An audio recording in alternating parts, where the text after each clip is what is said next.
Farmer is not very Yeah. good. But Trump has had a hard time winning statewide in Iowa in recent years, narrowly losing Democrats have had a hard time winning statewide in Iowa in recent years. Even after they picked it up in 2012, they lost the governor's election in Iowa narrowly in 2018. Trump won the state by 9 points in 2016 after Barack Obama carried it in 08 and 12. Democrats do hold three of Iowa's four congressional seats, picking up two of them in 2018. Teresa Greenfield was the first-time candidate backed by the Democratic establishment, is the nominee, defeating Admiral Michael Franken, attorney Kimberly Graham, and businessman Eddie Morrow in the primary. Greenfield and Ernst are pulling neck and neck in the general election, but Greenfield lacks the name recognition despite raising more money, interestingly, than Ernst. So what do you think about that one? I think it's actually a pretty interesting circumstance. Now, Kimberly was, I forgot her last name. You just mentioned it before. She was, Kimberly Graham, yeah. she had, was she the one who was like, oh, like to Warren about, because Warren endorsed Greenfield, and she was like, oh, remember we had the discussion about how we agreed with everything. Yeah. Was she the one? She met him. Yeah, I think that's who it was. Hmm. She was pretty Yeah, progressive. yeah. And Greenfield is, I think Greenfield's an interesting candidate. I think that she really needs to really campaign hard on those points that were mentioned with the tariffs, especially the tariff, because Yes. I mean, she's focusing more on like, oh, we have to just get results for Iowa. Yeah, but we need to also focus on like what Ernst has done wrong, because she's trying to run like, what, I'll give Greenfield credit for this because she is trying to run a campaign of positivity, not a campaign of negativity. But at the same time, it's like you kind of got it because Ernst Yeah, is but you really gonna can't like fall down that Walter fry Mondale you. type of Yeah. path. Oh no, because Walter Mondale literally won one state in his own state of Minnesota that election, so. She's not going to win. Greenfield's not going to win if she continues down that path, which I don't think she will, because I think now she's starting to take it a little bit more seriously. But that's an interesting scenario to watch. I think Ernst still has a tight, slight tilt, as much as that sounds really shocking. And the reason why I say that is because Iowa, as a general state, has a pretty slightly conservative delegation. It seems for some reason their population seems to vote more conservative when it comes to general elections, even though they voted in Obama in '08. I think because they were open. Like Indiana And voted for 12. Obama in '08. Yeah. Or really, they voted for him in 12. Wow. Yeah. So Actually, I okay, think so it's actually maybe it will be a good state for Greenfield. Greenfield may pull it off then, maybe. yeah, it's interesting. So, yeah, a lot of different factors here. Before we move on to the House, let's talk about Kentucky. Yeah. Charles Booker and Amy McGrath fighting to challenge Mitch McConnell in that race. McConnell obviously very unpopular. First of all, who should be? Because I think you know what I think about this. Hands down, Charles Booker. Shout out to him. Will be the best candidate to challenge Mitch McConnell. Because I think I think McGrath. Yeah. he actually stands for something. Like he has, I think, a much more kind of clear policy, much more passionate about the issue. I think people would resonate with that a lot more. And he is gaining momentum. He's been endorsed by a lot of different people, a wide variety, like big newspapers, big local officials. So I think he's gaining momentum. Hopefully he's able to pull that off against Amy McGrath and challenge Mitch McConnell, because I think he would do pretty well.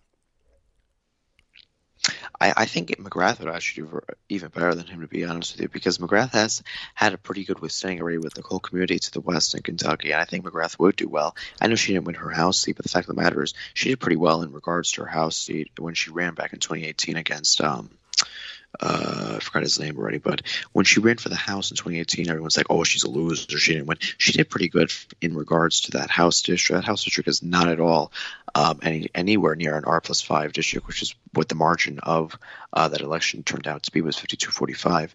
52-47. And I think that McGrath would do actually very well against McConnell. And because the reason why I say this is because she already has such a big standing. I mean, she's doing well in regards to that state. Yeah, Booker, I'm not denying, probably would do well. I don't think he'd beat Mitch at all. I think he'd have a good arguing point as to why he should win. But I don't think that he's going to win over enough independent and moderate Kentuckians, which, by the way, are the majority of the people who already voted for Andy Beshear, who won in 2019 against Matt Bevin, the incumbent, who I know was unpopular. But by the way, he had a higher popularity than Mitch McConnell. Beshear is equivalent, I'd argue, to McGrath, because Bashir did exactly what McGrath is doing. He's going into the Republican areas. She is going to the Republican areas and trying to dilute the strongholds of the Republican votes, which is what Bashir did. He didn't go into the Democrat strongholds to try to, motivate the Democrat base, because people are very motivated to go out and vote just based off party nowadays. They've been for the last 2 years because of Trump in office. And McGrath is using that tactic, and I think that's what's really going to help her against Mitch McConnell. And while, yes, maybe to you she doesn't have a drive or any sort of policy points that you agree with, I think that her I think that her choice of where she's really trying to get the electorate is really what's going to help her out. I think that's really what matters most, is because, look, you may say she doesn't have really anything that you agree with, but I think that she would do a lot better than Mitch McConnell would.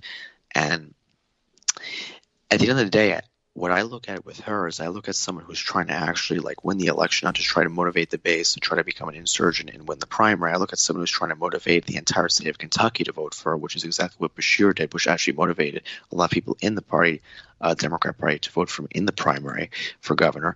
And I think that's what will help McGrath in this primary. I mean, she's going to win the primary anyway. I don't think Booker's going to win the primary, but McGrath, I wouldn't be so sure. That's a 23rd primary as well. That's on June 23rd.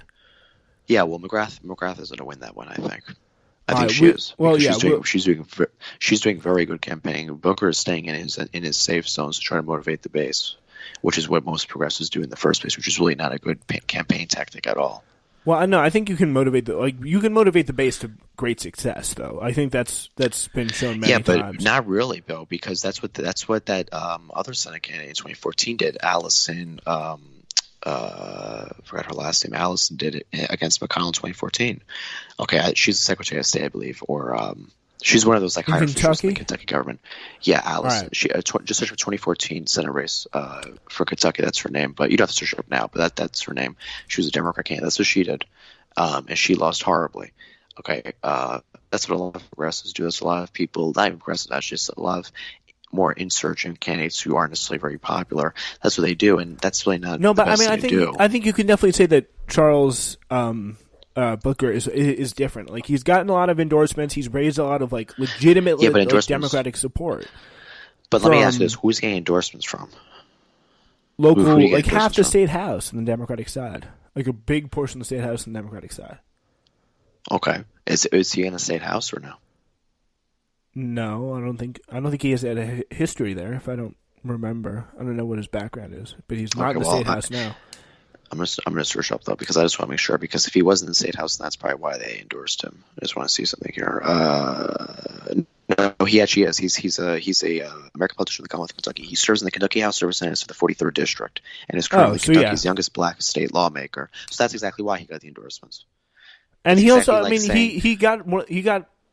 That's some pretty major newspaper endorsements in 2018 well.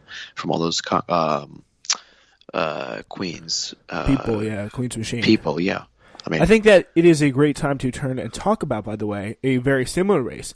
A day before in-person voting began on the state primary elections in New York, the New York Times on Friday endorsed Jamal Bowman, the progressive challenger to the 16th-term Democratic Representative Elliot Engel, who represents New York's 16th congressional district. Another very, very interesting race that will be taking place on June 23rd. One that I could say, for sure, progressives believe that they have the best chance to pull an AOC and knock off a long-term incumbent with Jamal Bowman, a former principal, in the, I believe, Portchester was where he had a school. I think that was... No, it was in the Bronx. The Bronx? Okay. Yeah, it was the Bronx. Not Portchester, okay. So he has been, I think it was a community school. I don't know too much about that, but I think he's definitely a very, very promising candidate, being endorsed by Bernie Sanders, Elizabeth Warren, and he's definitely has the kind of progressive chops to do so. And I think that comes after, in no small part, through a lot of unforced errors by Elliot Engel and his campaign, including hiring some of the same people that Hillary Clinton hired that were largely considered to be among the dumbest people in Hillary Clinton campaign as their top advisors in the Elliot Engel re-election bid. So yeah, those are some kind of questionable decisions that he has made. But what do you think of this primary? How do you think? What do you think? Because I know you do support Engel, but how do you think things are going to play out here? Well, yeah, I support Angle because he's gotten things done for our district. I do live in the district, and I think this is gonna be an interesting race. I'm not denying it. I'm not going to be like, oh, everything's going to be. He's just not progressive. He's not going to do anything. Yeah. Bowman definitely is a chance. Definitely is a chance.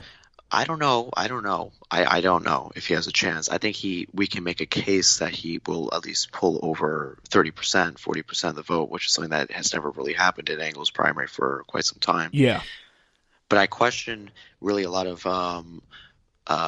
Bauman's past thing, because he keeps on saying about how great of an educator he is when 81% of his school students are not proficient in math and 66% of them are not proficient in English. I mean, he said that he won an award for something. I searched it up. Many people have already searched it up. They counted that as already false, that he got an award for being a principal and made one of the amazing principals. I don't know the award name. I'll find it out. But the fact of the matter is this race, I think, will come down towards who will have the more energized base who will come out to vote, which is really going to be weird because this is going to be a stay-at-home / also go in and vote election. Yeah. And it's a very weird time. I can't say, the progressives or the more moderate and independents are going to be more energized, because I really don't know who's going to be energized. I mean, you really get the sense, though. I think you really get the sense that we have you have a very energetic campaign being run by Jamal Bowman. You have a lot of people. All I hear about, like on their social media, is how much they're phone banking. So you have to assume if it's kind of being run in the way of kind of a very similar situation with Bernie Sanders, Joe Biden, because Elliot Engel, he has not run a very good re-election campaign by any sense of the imagination. He's been kind of caught with his pants down a few times as well, saying that the only reason he cares about the issue of police brutality, of course, is because he has a primary and a very infamous hot mic moment for anyone kind of knows well that has been following the race. So, I've been following the race. That's taken out of context. He said that at the news conference. Yeah. That how it all started out, it was very taken out of context. How it all started out was he was asking Diaz if he could speak, and then Diaz was like, "I'm continuing. We're going to go in line." And then he was like, I wouldn't really care to speak. What his response was, he was clearly making a joke. He was making a joke. I mean, I'm not denying that, but the fact is, he's making a joke about that. Why? No. That's not really what I was going to say. I think what he was saying is, I would never say something like what he said. And what I'm trying to say, what he was going to say, is Engel kept on pushing, and then Diaz was like, you have to wait in line, And then I think Engel was a little embarrassed that he kept on pushing it, and he was like, I just wanted to let you know that I wouldn't really care if I didn't have a primary or anything like this to speak. And because that guy was, I watched that whole thing. It was free. That guy. That's pretty much what Diaz cannot shut up when he was. That's pretty much what he said. Kept on talking, and of course the dad is also in a pretty crazy primary as well. Ruben Diaz Sr. But we can't talk about every single race under the sun here, unfortunately. But yeah, I think we're seeing a very energized campaign, and I think it really reminds me of the fact that Elliot Engel kind of stumbling through this campaign, with all the benefits of incumbency, all the connections with the House, and of course the Congressional Black Caucus endorsing Elliot Engel over Jamal Bowman really says something about the CBC, but I think in the end, he's kind of he does have better than Crowley, I'd argue, because Engel has a good shot at winning, because our district, first off, he lives in one of the major voting blocks in our district, Riverdale. I didn't know Maryland was in the district. He doesn't live in Maryland. His primary home is in Riverdale.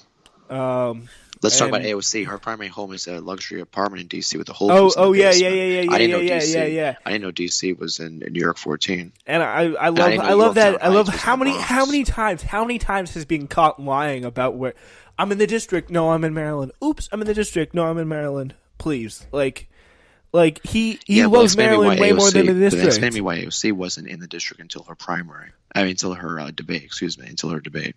No, she was in the district well before that. No, she was not. I think all you got to do is follow her Instagram story. I mean, you can tell she addressed that in the debate with that kind of robot lady, Michelle Cabruso Cabrera. She's not a robot, but okay. I mean, she did pretty good in the debate. So no, I wouldn't say she kind of came out with her CNBC talking points, and that was about it. But it's not true. But okay. You don't have to keep saying okay, but Like you can go, but I think like it's just No, like I'm not she. saying- I think she gave. I saw that debate. Like she gave a pretty clear and convincing like explanation for what she was doing. Like she's not trying to hide, and of course I think it's a flexion there by Michelle Bruce compared to like not talk about the policies, but like, oh, you were in your district for 3 days. So you weren't in your district for 3 days after the Congress closed. Like that's pretty much all she had. It wasn't